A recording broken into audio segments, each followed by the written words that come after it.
आदमी को क्या मिला, ये स्क्रीन पर भी ले आइए, फोन नंबर तो हम बता देंगे। बजट जनमन धन का या कवच सिंहासन का, और विकास का कैसा फॉर्मूला, आम आदमी को क्या मिला। और देश के वरिष्ठतम पत्रकार बजट को डिकोड करने के लिए मेरे साथ जुड़ चुके हैं।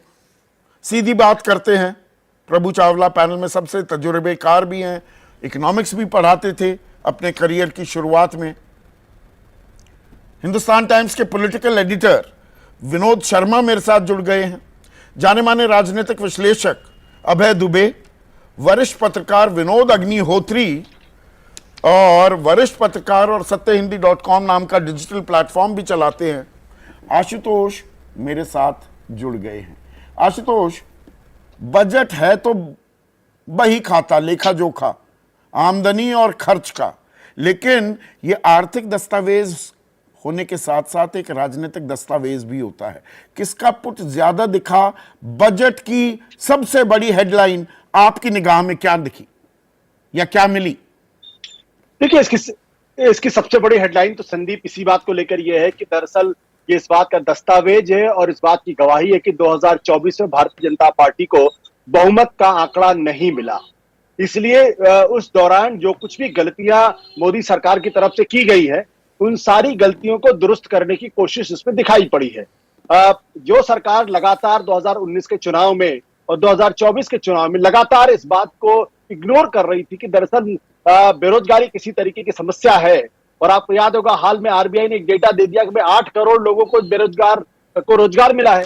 तो जो सरकार 8 करोड़ लोगों को रोजगार दे रही हो, तो उसके लिए इस बजट में बेरोजगारी के मसले पर जो ये इंटर्नशिप स्कीम लाने की कोशिश की गई है और बार बार ये जताने की कोशिश की गई है कि दरअसल हम बेरोजगारी को ठीक करने की कोशिश कर रहे हैं। ईपीएफओ में जो रजिस्टर हो रहे हैं, पहला कर्मचारी उसे 15,000 रुपए भी देंगे 3 महीनों में, सरकार की तरफ से दिए जाएंगे। जी, तो उस पूरी गलती को दुरुस्त करने की कोशिश है। दूसरा, इस सरकार को इस चुनाव के दौरान किसानों की नाराजगी भी झेलने को मिली है। तो पूरे बजट में जो दूसरी बात की गई वो की गई कि भाई हम किसानों के बारे में, फार्मिंग के बारे में, एग्रीकल्चर के बारे में कुछ बुनियादी सुधार करने की कोशिश कर रहे हैं। अब ये दो चीजें हैं जो इस बात को दर्शाती हैं कि दरअसल 2024 के चुनाव में हार की जो कमी थी उसको पूरा किया जाए। उसके बाद बैलेंसिंग एक्ट करने की कोशिश की गई, जो नरेंद्र मोदी का बिल्कुल नया पैराडाइम शिफ्ट मैं उसको मानता हूं, क्योंकि जो प्रधानमंत्री इस बात के लिए जाने जाते हो तो किसी के सामने नहीं झुकते, चाहे किसान हो चाहे कोई भी हो। उन्होंने किस तरीके से नीतीश कुमार और नायडू की तरीके से मिजाज पुरसी करने की कोशिश की है। अब नायडू साहब को अमरावती के लिए जो है वो 15,000 करोड़ मिल रहा है, लेकिन इसके साथ साथ अगर आप देखें टोटल जो पैकेज है वो करीब 74 या 75,000 करोड़ का पैकेज है, जो बिहार और आंध्र प्रदेश दोनों को मिलाकर है। और उसमें भी सारी बहुत कुछ जो सौगात उन्होंने दरअसल बिहार को दी है कि 58,900 करोड़ रुपए मिलेंगे, 26,000 करोड़ तो सड़क के लिए मिलेंगे, तमाम तरीके की योजनाएं शुरू की गई हैं। ये क्यों है? ये इसलिए की गई है, बिहार और आंध्र प्रदेश के अचानक कोई प्रेम नहीं उमड़ पाया, क्योंकि प्रधानमंत्री जी को अच्छी तरीके से पता है कि ये दोनों वो राज्य हैं, इन दोनों के नीतीश और नायडू वो हैं जो उनकी सरकार के लिए कभी भी दिक्कत पैदा कर सकते हैं, इसीलिए किया गया। पर ये तो होता रहा है ना आशुतोष, एक सेकंड के लिए। अब रेल बजट आम बजट के साथ ही आने लगा, पहले रेल बजट अलग आता था। और रेल मंत्री अमूमन 30 साल में हम निगाह डालें तो वो जब रेल बजट आया करता था वो बिहार से या बंगाल से, ममता बनर्जी भी रेल मंत्री रही, दिनेश त्रिवेदी भी थे, तो वो सारी ट्रेनें बिहार और बंगाल की तरफ चलती दिखाई देती थी। वो एक बायस तो होता ही है ना, किसी को कुछ ज्यादा मिलेगा, किसी को कुछ कम। ये तो बजट का एक अहम हिस्सा है। हाँ, तो अगर ये बायस होता तो उत्तर प्रदेश को मिलता ना। उत्तर प्रदेश में जहां भारतीय जनता पार्टी की स्थिति सबसे खराब हुई है, महाराष्ट्र जहां भारतीय जनता पार्टी की स्थिति सबसे खराब हुई, महाराष्ट्र में भारतीय जनता पार्टी आज की तारीख में बहुत ही बुरी स्थिति में 29 सीटें चुनाव लड़ती है और 9 जीतती है। परसेंटेज क्या है जीत का? 33% से भी कम है। और अगर आप उत्तर प्रदेश के अंदर देखें तो जहां पर भारतीय जनता पार्टी की स्थिति इस वक्त मंथन मचा हुआ है, मार मची हुई है, भगदड़ मची हुई है, आखिर हुआ कैसे ये? वहां के लिए क्या दिया इस बजट में? तो सिंहासन के लिए कवच खोजा है या एक राजनीतिक हित जो साधने की कोशिश होते हैं वो लिमिट हो गए गठबंधन धर्म निभाने के चक्कर में? क्या आप ये कह रहे हैं आशु? अपीजमेंट की जा रही है, जो अपीजमेंट भारतीय जनता पार्टी लगातार कांग्रेस दूसरे साथियों पर लगाती रही आरोप कि वो पॉलिटिक्स ऑफ अपीजमेंट करते हैं, वो politics of appeasement Narendra Modi की सरकार खुलेआम कर रही है, डंके की चोट पर कर रही है, इसमें कोई दो राय नहीं। ये नरेंद्र मोदी की वो सरकार नहीं है जो 2014 तो में थी और गठबंधन 2019 धर्म में का थी। ये दबाव 2024 सरकार की पर नरेंद्र दिख मोदी रहा है, लेकिन to be fair to the government, Vinod Sharma, अगर हम पांचवी सबसे बड़ी अर्थव्यवस्था हैं, हम सबसे तेजी से विकास करने वाली अर्थव्यवस्था भी हैं, तो उसी स्थिति को जिस एक्सप्रेसवे या सुपर हाईवे पर हम चलने की कोशिश कर रहे हैं, क्या वो दिशा भी दिख रही है? सरकार जो अनएम्प्लॉयमेंट को, बेरोजगारी को एक समस्या तो मान ही रही है, लेकिन एक वेल राउंडेड बजट भी दिख रहा है जिसमें निरंतरता है और ज्यादा लोक लुभावन बनने की कोशिश नहीं, लॉन्ग टर्म दूरगामी परिणाम क्या होंगे उन्हें पकड़ने की चेष्टा दिख रही है। इसकी डिस्कशन दो सतह पे हो सकती है। एक तो जो स्टेट्स को उन्होंने असिस्टेंस दी है सेंटर ने, आंध्र प्रदेश को और बिहार को, मेरा व्यक्तिगत राय यह है कि ये जो प्रधानमंत्री cooperative federalism, competitive cooperative federalism की बात करते थे, ये उससे हट के उन्होंने ये असिस्टेंस दी है क्योंकि औरों को अनुपात में कुछ नहीं मिला। क्योंकि अगर कोऑपरेटिव फेडरलिज्म है तो सबको बराबर का मिलना चाहिए, सब स्टेट्स को। लेकिन मेरी व्यक्तिगत राय यह है कि आंध्र प्रदेश को जो पैसा मिला है और उसके साथ जो रोड कनेक्टिविटी इस्टेब्लिश हो रही है चेन्नई और वाइजैग में,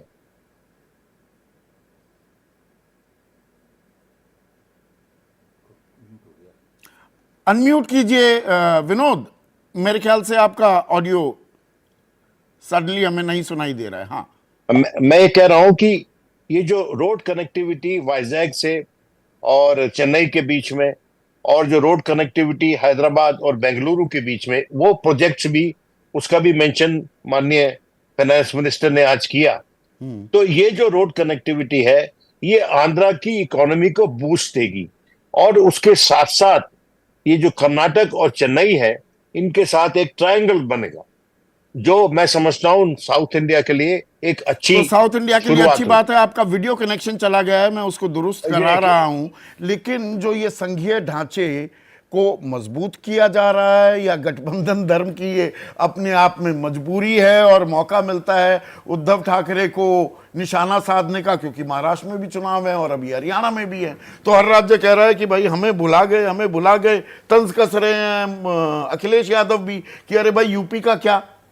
देखिए, गठबंधन धर्म की मजदूरी तो साफ दिखाई पड़ रही है। अब वो गठबंधन धर्म कह लें या गठबंधन की व्यवस्था कर लें, यही चंद्रबाबू नायडू इन्हीं मांगों को लेकर के 2018 में एनडीए से अलग हुए थे।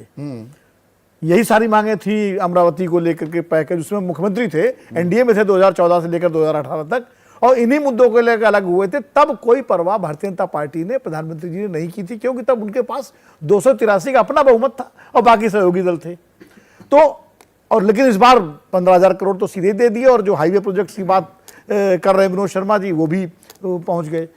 बिहार को 59,000 करोड़। तो और जबकि महाराष्ट्र और हरियाणा जहां विधानसभा के चुनाव बिल्कुल अभी होने हैं अक्टूबर में, हम लोग सब लोग ये सोच रहे थे, आपके साथ भी डिस्कशन हो रहा था कि शायद बिहार नहीं, हम इसे पलट कर ये क्यों ना देखें कि पॉपुलिज्म में नहीं लग रहे हैं प्रधानमंत्री या वित्त मंत्री।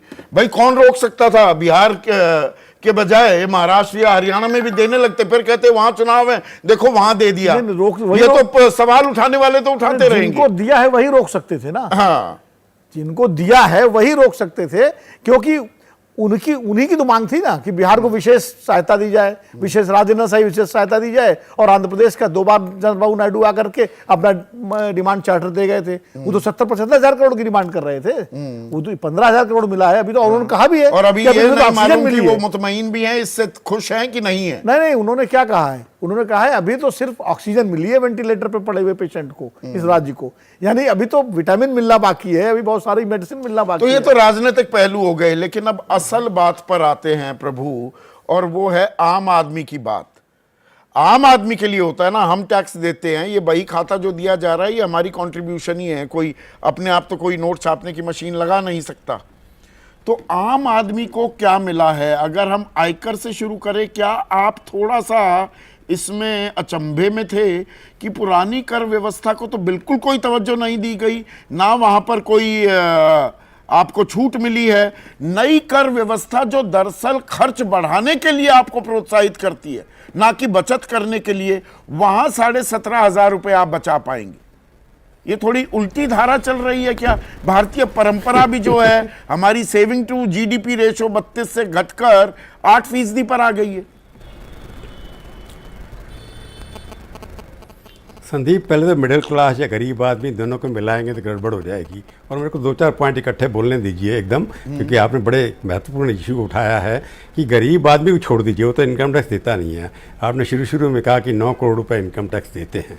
9 करोड़ में अगर आप देखें, सबके यहाँ से डायरेक्ट कैंसिल की बात जो की है, उसमें मोदी जी की भी स्टेटमेंट है उसके ऊपर। मैं अभी सर्च कर रहा था, 1,80,000 लोग ऐसे हैं जिनकी इनकम 1 करोड़ से ज़्यादा है, उसके ऊपर टैक्स देते हैं। जैसे इस देश के अंदर 9 करोड़ लोगों में से 1 करोड़ लोग जो हैं वो टैक्स 1 करोड़ देने वाले 1,80,000 हैं कुल, यानी 1 करोड़ से ऊपर, जिसकी 100 करोड़ भी हो सकती है, 25 करोड़ भी हो सकती है। सीईओ आजकल के सब तनख्वाह 80 करोड़ ले रहे हैं, आपको पता है। तो इनकम टैक्स से जितना आ रहा है इनकम टैक्स कलेक्शन, वो कॉर्पोरेट टैक्स से आ रहा है या इंडिविजुअल टैक्स से आ रहा है, जो बड़ी संख्या में देते हैं मिडिल क्लास, जिनको आप कहते हैं गवर्नमेंट एम्प्लॉइज़ हैं, उनसे आ रहा है। तो इसलिए गरीब के लिए तो जीएसटी काउंसिल जब से बनती है, जब से ये बहुत बड़ा एक महत्वपूर्ण परिवर्तन इस देश की अर्थव्यवस्था में हुआ है, जब बजट के अंदर आपको पता लिखता कि क्या टैक्स बढ़ा और क्या बढ़ा कम हुआ।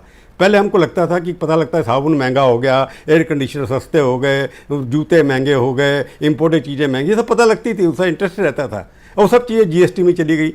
तो पॉलिटिकल पार्टीज ने एक जनता के साथ कॉन्स्पिरेसी की कि टैक्सेस जहाँ से लोगों को लगता है कि महंगाई बढ़ रही है, टैक्सेस लग रहे हैं, उसको उठा करके जीएसटी में डाल दिया। वहाँ डिस्कशन होती है, उसके ऊपर जनता को पता नहीं लगता क्या हो रहा है। 18% आपकी जेब से मेरी जेब में से इमना उसके पता चल जाता है, हर बजट में पता कहीं आता नहीं है। तो जो कह रहे हैं आप गरीब आदमी की बात, गरीब आदमी का बजट तो जीएसटी के पास चला गया, और जीएसटी के अंदर सारे चीफ मिनिस्टर मिलकर के आम आदमी के, गरीब के साथ धोखा कर रहे हैं, क्योंकि वहाँ पर बिना शोर मचाए असेंबली में या पार्लियामेंट में टैक्स बढ़ाए जाते हैं। महंगाई बढ़ी, आपके मतलब इनडायरेक्ट अप्रत्यक्ष कर के जरिए आपकी जेब पर डाका डल रहा है। 100 रुपए जीएसटी से अर्जित करती है सरकार, 64 रुपए तो गरीब दे रहा है। अब मैं डायरेक्ट टैक्स, इनकम टैक्स की बात पर आता हूं, जहां बचत मैं कर सकता हूं, उस पुरानी कर व्यवस्था को आप बढ़ाने को, आकर्षक बनाने को ही तैयार नहीं। आप कह रहे हैं नई में जाइए, खूब खर्च कीजिए तो आपको छूट मिलेगी। क्या सरकार इस राह पर चल रही है? संदीप, पहले ही आरबीआई गवर्नर ने उस दिन स्टेटमेंट दिया है कि मिडिल क्लास जो है डिपॉजिट बैंक के कम होते चले जा रहे हैं, और जबकि लैंडिंग बढ़ती चली जा रही है। अब लैंडिंग जो अब क्या है कि मेरे जो भी पैसे डिपॉजिट था, लोगों को आपने स्टॉक कमिटमेंट लगवा दिया, वहाँ पर हीटिंग अप हो गई, 80,000 रुपये पॉइंट पे पहुँच गया। तो मेरे पास बचत करने के लिए जब पैसे मिडिल क्लास के पास होंगे, जब 1% लोगों के पास 20-25% वेल्थ का जा रहा है, तो बचत करने के पास किसी के पास है नहीं। इसलिए बचत, अगर रेटिंग सेविंग कम हो रही है देश के अंदर ऑफ द जीडीपी की किसी ज़माने के अंदर 35%, 32% थी अभी कुछ साल पहले तक। छोटी सेविंग्स के अंदर पैसा रखते थे जिसका प्रयोग करते। हाँ, तो अब कम होती चली जा रही है, 8% पे आ गई है। डिपॉजिट मैं कहां से करूंगा, क्योंकि तो ऑल द मोर रीजन फिर तो सरकार को पुरानी कर व्यवस्था आकर्षक बनानी थी। वो पुरानी को तो आकर्षक बना नहीं रहे। स्टैंडर्ड डिडक्शन भी 50 की 75,000 की वो नई कर व्यवस्था में की है, पुरानी में नहीं। आप 9 करोड़ लोगों की बात कर रहे हैं, उसमें 9 करोड़ में कितने लोग देते होंगे? मेरे को लगता है भारत के अंदर जो बजट की बात कर रहे हैं हम, खाली इनकम टैक्स से सीमित नहीं है। हम और आप अफेक्टेड हैं। मेरे को यार आपको 2,000 रुपये महीने की बचत हो जाएगी, उससे देश तो नहीं बदल जाएगा ना। सवाल ये है कि इस बजट के अंदर कोई ना दिशा नहीं है किसी किस्म की। ये बजट नहीं, इसमें एक और चीज है प्रभु, टीवी पे डिस्कशन आज हम दिन में भी चर्चा कर रहे थे। एक सेंटेंस कहूंगा, एक सेंटेंस करूंगा। ये मैं इस बजट के अंदर सिर्फ एक ये होता है पिंक पेपर्स के लिए। आज का बजट जो है, जो मैं आपको ये दिन से कह रहा हूँ, पहली बार बजट जो है ये गुड पॉलिटिक्स है, which will make good economics as well. Politics क्या है कि सबको खुश रखना है। तो मोदी जी का जो बजट पहली बार आया है, इसके अंदर अगर आप इंफ्रास्ट्रक्चर ऊपर खर्च कर रहे हैं, मैं कॉन्ट्रेरी रिव्यू ले रहा हूँ, इतना सारा एजुकेशन के ऊपर खर्च कर रहे हैं, एजुकेशन के नहीं स्किल के ऊपर खर्च कर रहे हैं, जो रेलवे पे खर्च कर रहे हैं। बिहार के अंदर क्योंकि इलेक्शन हो रहा है इसलिए वहाँ पर ज़्यादा दिया गया है। अल्टीमेटली ये जितना खर्चा होगा, ये उससे डेवलपमेंट भी तो होगा ना, अगर इंफ्रास्ट्रक्चर के ऊपर खर्चा होता है। तो पहली बार गुड पॉलिटिक्स जो है, it is also good economics. उन्होंने कॉर्पोरेट सेक्टर को ज़्यादा कोई कंसेशन नहीं दिए जो हर बार जाते आते थे। पहली बार है कि ऊपर long term capital gains tax भी लगाया गया। तो I will say it is good politics which will lead to good economics if implemented honestly. बहुत अहम पॉइंट यहां पर कह रहे हैं।